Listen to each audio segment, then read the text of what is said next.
আসসালামু আলাইকুম everyone.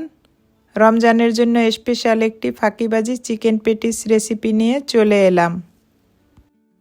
Chicken patties খেতে সবাই পছন্দ করে, কিন্তু এর পেস্ট্রি শিট বানানো আসলেই অনেক ঝামেলা। আপনারা চাইলে পেস্ট্রি শিট কিনে ওভেনে বেক করে এই পেস্ট্রিগুলো বানাতে পারেন। আজকে আমি কোনো ধরনের পেস্ট্রি শিট ছাড়াই এবং ওভেন ব্যবহার না করেই একদম ফাঁকিবাজি কিন্তু ভীষণ মজার এই মুচমুচে পেস্ট্রি শিট বানিয়ে দেখাবো। হাতে যদি একদম সময় না থাকে তাহলে ঝটপট বাচ্চাদের স্কুলের টিফিনে অথবা রমজানে ইফতারের আয়োজনেও এই পেস্ট্রি শিটগুলো বানিয়ে নিতে পারবেন। শুরুতেই আমরা চিকেনটাকে রেডি করে নেব। এখানে আমি কিছুটা চিকেন বেস্ট নিয়েছি, এটাকে সিদ্ধ করে কিমা করে নেব। এখানে আমি চিকেন বেস্টটাকে কিমা করে রেডি করে রেখেছি। এই চিকেনটা দিয়েই আমরা ভিতরের পুরটাকে রেডি করে নিব। এবার চিকেনটাকে একটু ঝটপট রান্না করে নেব। একটা ফ্রাই প্যানে আমি 2 চামচ তেল দিয়ে আদা রসুন পেস্টটাকে দিয়ে দিব। এখানে আমি 1 চামচ আদা রসুন পেস্ট নিয়েছি, এটাকে একটু হালকা ভেজে নিব, আদা রসুনের কাঁচা গন্ধটা চলে যাওয়া পর্যন্ত। এখন এর ভিতরে দিয়ে দিব মশলা। এখানে আমি সব ধরনের মশলা একসাথে রেডি করে রেখেছি। আমরা যে হাতে বিরিয়ানির মশলাটা রেডি করি সেই মশলাটাই এখানে আমি দিয়ে দিব।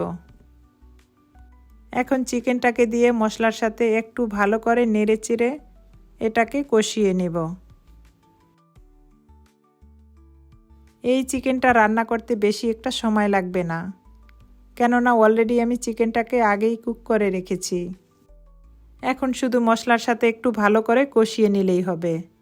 এই চিকেনের পুরটা একদম ঝুরঝুরে থাকবে। এখন আমার চিকেনটা একদম রেডি। সবশেষে দিয়ে দিব পেঁয়াজ। পেঁয়াজটাকে একটু হালকা নেড়েচেড়ে ভেজে নিব। এই পেঁয়াজটাকে অতিরিক্ত ভেজে নরম করে ফেলব না। পেঁয়াজটা একটু শক্ত শক্ত থাকলে পেস্ট্রিটা খেতে বেশ ভালো লাগে। চিকেনের ভিতরের মশলাটা আপনাদের পছন্দ মতো দিয়ে নেবেন। এই পর্যায়ে আমার চিকেনটা একদম রেডি। এটাকে নামিয়ে এটাকে ঠান্ডা করে নিব। এখন আমি সেই ফাঁকিবাজি পদ্ধতিতে চলে এলাম। এই জন্য আমার লাগবে ফ্রোজেন পরোটা, তবে এটা কেনা ফ্রোজেন পরোটা। আমরা যারা দেশের বাইরে থাকি তারা হরহামেশাই এই পরোটাগুলো কিনে থাকি। দেশেও কিন্তু অ্যাভেলেবেল যে কোনো দোকানে এটা পাওয়া যায়। একটা পরোটার মাঝখানে কেটে 2 ভাগ করে নেব। তারপর এটাকে এভাবে ফোল্ড করে নিব। এখন ছাইডটাকে এভাবে আটকে দিব যাতে ভিতর থেকে পুরটা বের হতে না পারে। তারপর সিঙ্গারার মতো একটা পকেট করে এটার ভিতরে পুরটাকে দিয়ে দিব। অবশ্যই পুরটা ঠান্ডা অবস্থায় দিতে হবে, এটা গরম গরম দিবেন না, তাতে কিন্তু ফ্রোজেন পরোটা একদম নরমাল হয়ে যাবে। গরম অবস্থায় দিলে পরোটাটা অনেক বেশি নরম হয়ে যাবে, তখন একদম আটকে আটকে যাবে। এই জন্য ফ্রোজেন পরোটাটা আপনি বানানোর 10 মিনিট আগে জাস্ট বের করে নেবেন। বেশি আগে বের করে রাখবেন না, তাতে কিন্তু আপনি হ্যান্ডেল করতে পারবেন না। এই পরোটাটা খুব দ্রুত নরমাল হয়ে যায়, বিশেষ করে কেনাটা।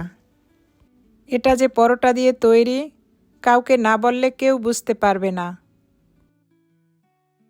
এভাবে পেস্ট্রিগুলো বানিয়ে ছাইডটাকে এভাবে আটকিয়ে দিব।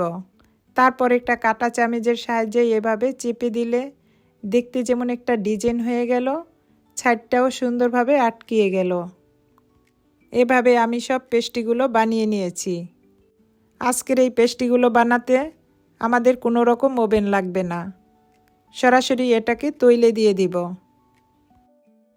তৈলটাকে আমি মিডিয়াম আঁচে গরম করে নিয়েছি। এখন একটা চামচের সাহায্যে তৈলটাকে এভাবে উপরে ছিটিয়ে ছিটিয়ে দিব। এই পেস্ট্রিগুলো মিডিয়াম টু লো হিটে ভাজতে হবে, তাহলে দেখবেন এটা আস্তে আস্তে ফুলে সুন্দর একটা কালার চলে আসবে। কেনা পরোটার ভিতরে ইস্ট থাকে, এই জন্য এগুলো খুব বেশি ফ্লাফি হয় আর মোটা হয়। এগুলো 3-4 মিনিটের মতো ভাজলে দেখবেন খুব সুন্দর একটা পেস্টির মতো হয়ে যাবে। এটাকে এভাবে উল্টিয়ে পাল্টিয়ে লো হিটে ভেজে নিতে হবে। উপরে যখন সুন্দর একটা কালার চলে আসবে তখন এই পেস্টিগুলোকে তুলে নেব। এগুলো দেখতে একদম চিকেন পেস্টির মতো। এগুলো বানিয়ে আমি নিজেও অবাক হয়ে গিয়েছি। আপনারাও ট্রাই করে দেখবেন। এভাবে বানিয়ে আপনারা ঝটপট বাচ্চাদের টিফিনে অথবা ইফতারের আয়োজনে অথবা যে কোনো সময় ঝটপট বানিয়ে নিতে পারবেন। আমি আশা করি আপনাদের কাছে আমার এই রেসিপিটা ভালো লাগবে। যদি ভালো লেগে থাকে একটা লাইক দিয়ে আমার চ্যানেলটাকে সাবস্ক্রাইব করে রাখবেন আর বেল বাটনটা অন করে রাখবেন। এরকম নিত্য নতুন রেসিপি দেওয়া মাত্র আপনার কাছে পৌঁছে যাবে।